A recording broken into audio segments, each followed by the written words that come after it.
Frame సరిపోయింది కదా. ఇంకా దగ్గరగా రాజ్యాంగం, కాన్స్టిట్యూషన్ అంటే ఏంటి? రాజ్యాంగం అంటే ఏంటి? ఎవరైనా చెప్తారా? రాజ్యాంగం అంటే ఏంటో చెప్తారా? ఈ రాజ్యాంగాన్ని ఎవరు రాశారు? బిఆర్ అంబేద్కర్ రాశారు.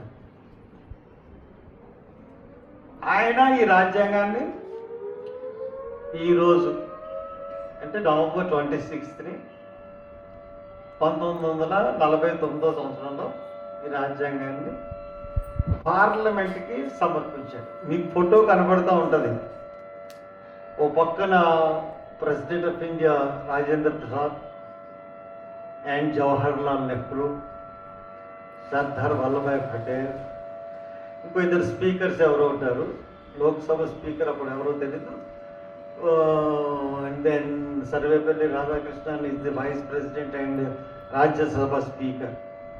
వాళ్ళు తీసుకుంటూ ఉంటారు. వాళ్ళు రాజ్యాంగాన్ని తీసుకుంటారు. ఆ ఫోటో మీకు చాలా చోట్ల కనబడుతుంది. ఈ రాజ్యాంగం రాసి ఇచ్చిన తర్వాత దాన్ని నెక్స్ట్ ఇయర్ నవంబర్ 26, 1949 ఇస్తే 1950 జనవరి 26న రిపబ్లిక్ డే అని చెప్పేసి అప్పటి నుంచి 1950 జనవరి 26 నుంచి మన రాజ్యాంగం అమల్లోకి వచ్చింది. అప్పటి వరకు బ్రిటిష్ రాజ్యాంగం మనం ఫాలో అయ్యేవాళ్ళం. అసలు రాజ్యాంగం అంటే ఏంటి? రాజ్యాంగం అంటే మళ్ళీ చెప్తాను నేను. ఇది మెయిన్ వే అసలు రాజ్యాంగం మీద మనం ముందు ప్రమాణం తీసుకోవాలి. అందరూ నేను చెప్పిన తర్వాత అందరూ ఇలా పెట్టి చెప్పండి.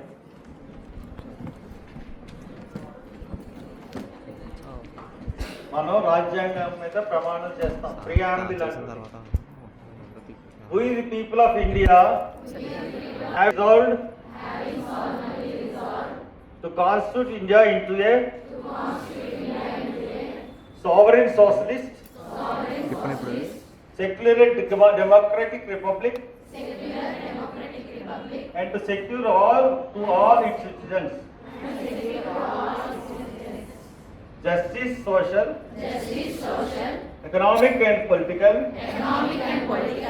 liberty of thought, expression, belief, faith, and worship, equality of status, and of opportunity, and to promote among them all fraternity, assuming the dignity of the individual and the unity and integrity of the nation. This is the preamble of the Constitution. English లో చెప్పారు. మన మాతృభాష తెలుగులో చెప్తాం. మళ్ళీ మేము భారత ప్రజలం భారతదేశాన్ని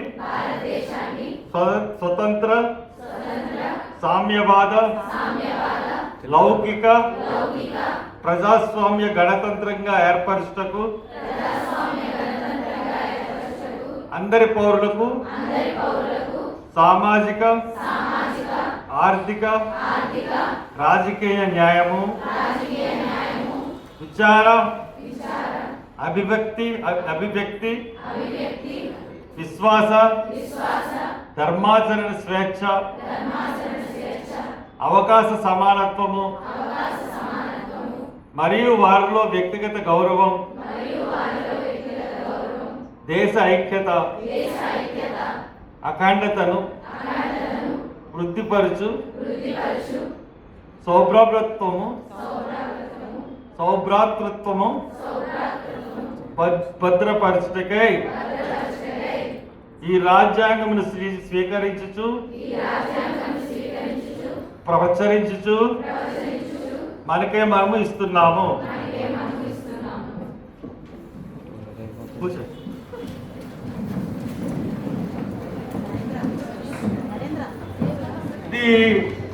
ఈ రాజ్యాంగం మొత్తం అంతా కూడా ఈ ప్రియాంబుల్లో ఉంది. ఈ రాజ్యాంగం ప్రియాంబుల్లో అంటే గొప్ప తత్వం ఏంటంటే అందరికీ సమానత్వం. దేశ ప్రజలందరూ సమానంగా ఉండాలన్నది రాజ్యాంగం తెలుపుతుంది. అందరూ సమానం. అట్లాగే లౌకికవాదానికి ఈ మధ్య పేటలు వాడతాం. లౌకికవాదం అంటే అందరూ సమానమే, అన్ని కులాలు అన్ని మతాలు అందరూ సమానం. వ్యక్తిగత స్వేచ్ఛ, మనకి వ్యక్తిగత స్వేచ్ఛ అనేది ఈ రాజ్యంగా అనిపిస్తుంది. అలాగే వ్యక్తిగత స్వేచ్ఛలో చాలా విషయాలు వస్తాయి, కానీ ఇంకా కొన్ని రాజ్యాంగం ప్రకారం మనం చూసుకున్నట్లయితే వ్యక్తిగత స్వేచ్ఛని ఇంకా కరెక్ట్గా అమలు చేయట్లేదేమో ప్రభుత్వాలు. కొన్ని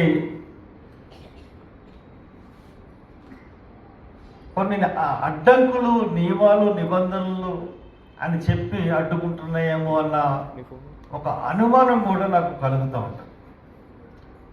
బట్ రాజ్యాంగం అన్నది ఉత్కృష్టమైనది. ఈ రాజ్యాంగం 1958 26 అక్టోబర్లో వచ్చిన తర్వాత చాలా పెద్ద రాజ్యాంగం మంది. అంటే రాజ్యాంగం అంటే ఏం లేదు, రాజ్యాంగం అంటే దాన్ని అది ఆ రాజ్యాంగం మనకి పరిపాలన నేర్పిస్తుంది. ప్రజల్ని ఎలా పరిపాలించాలో, ఎవరు ఎలా విధులు నిర్వర్తించాలో, ఎవరు తప్పులు చేస్తే శిక్ష వేయాలో, ఎవరి యొక్క సామాజిక భావజాలంతో ఉంటారో ప్రతి ఒక్కరికి కూడా రాజ్యాంగం స్వేచ్ఛని ఇస్తుంది. అదే రాజ్యాంగం అంటే. రాజ్యాంగ ప్రకారమే దేశ పరిపాలన నడుస్తుంది, రాష్ట్రాల పరిపాలన నడుస్తుంది. పరిపాలనని నడిపించడమే రాజ్యాంగం. అడ్మినిస్ట్రేషన్లోకి ఎవ్రీథింగ్ కమ్స్ ఇన్ అడ్మినిస్ట్రేషన్. కాబట్టి ఆ అడ్మినిస్ట్రేషన్ ఎలా ఉండాలో చెప్పేదే రాజ్యాంగం. సో ఇప్పుడు ఈ రాజ్యాంగాన్ని ఎవరైనా మార్చాలంటే మార్చడానికి వీలు లేదు. కానీ కొన్ని ఆర్టికల్స్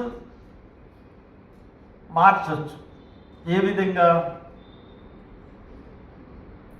ఆర్టికల్స్ని కానీ కొన్ని విషయాల్లో మనం చూసాం. ఇప్పుడు కాశ్మీర్ 370 ఆర్టికల్ మార్చాం. ఇటువంటి రాజ్యాంగానికి సంబంధించిన ఆర్టికల్లు మార్చాలన్నప్పుడు పార్లమెంటులో 3/4 మెజారిటీ ఉండాలి. 3/4 మెజారిటీతో రాజ్యాంగాన్ని మార్చవచ్చు. భారత రాజ్యాంగాన్ని మార్చడానికి సుప్రీంకోర్టుకు కూడా అధికారం లేదు, ప్రెసిడెంట్ ఆఫ్ ఇండియాకు కూడా అధికారం లేదు, ప్రైమ్ మినిస్టర్కి కూడా అధికారం. ఎవరికి అధికారం ఉంది? ఒక్క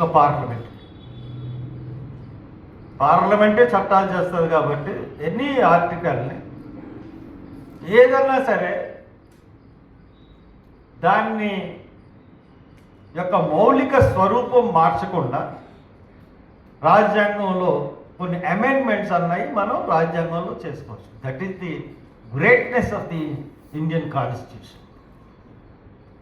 మనం చూస్తూ ఉంటాం. మనం చూసినప్పుడు 1947లో మనకి ఇండిపెండెన్స్ వచ్చింది. మనకన్నా 12 గంటల ముందు పాకిస్తాన్ వచ్చింది. పాకిస్తాన్కి ఇండిపెండెన్స్ ఇచ్చారు ఒకే రోజున.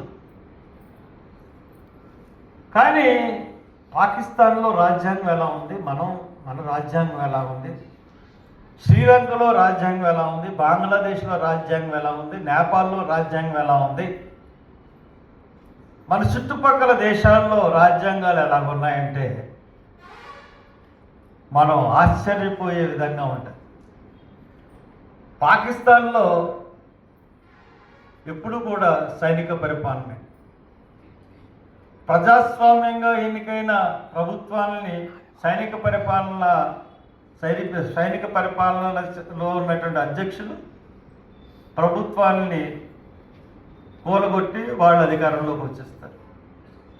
వాళ్ళ అధికారంలో వాళ్ళు నించుని వాళ్ళ అధికారంలో తప్పులు చేస్తూ వాళ్ళు దేశ బాధ్యతలుగా, దేశ ప్రధానిగా, అధ్యక్షులుగా నియమితులు అవుతూ ఉంటారు.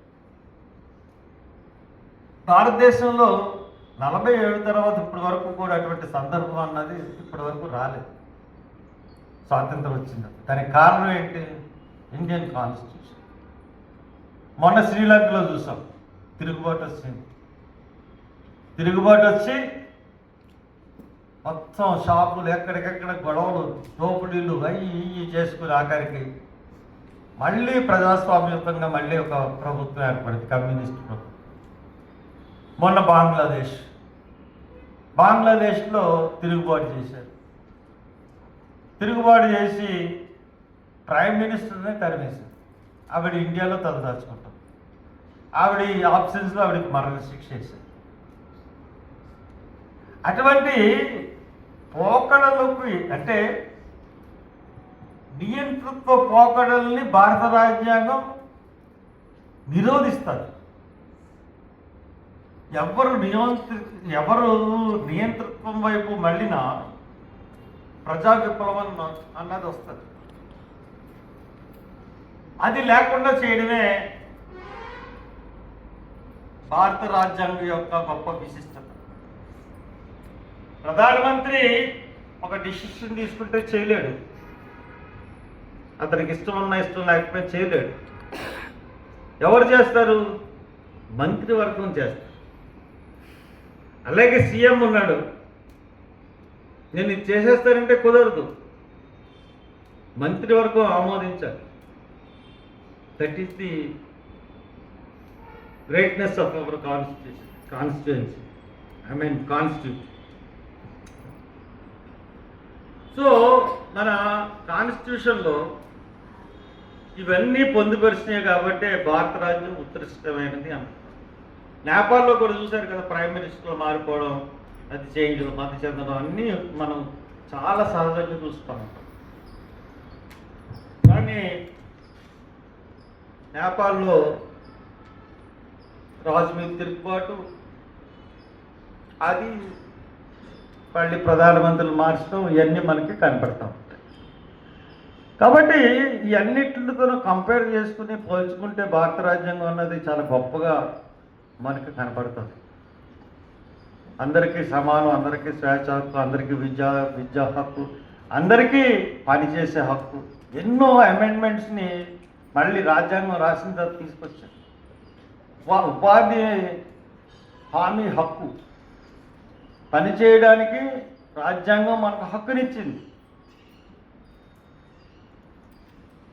మేము పార్లమెంట్లో ఉన్నప్పుడు బిల్లు తయారు చేసి ఆర్టికల్ దాంట్లో పెట్టాం, ఉపాధి హామీ. తర్వాత right to information act. A information అయినా సరే మీరు తెలుసుకోవాలంటే ఒక లెటర్ రాస్తే ఇచ్చేది. ఇటువంటి ఎన్నో రకమైనటువంటి యాక్టుల్ని భారతదేశం క్రమేపీ ఆమోదిస్తూ పార్లమెంట్లో తీర్పు ఇవ్వాలంటే భారత రాజ్యాంగాన్ని అనుసరించి తీర్పు ఇవ్వాలి.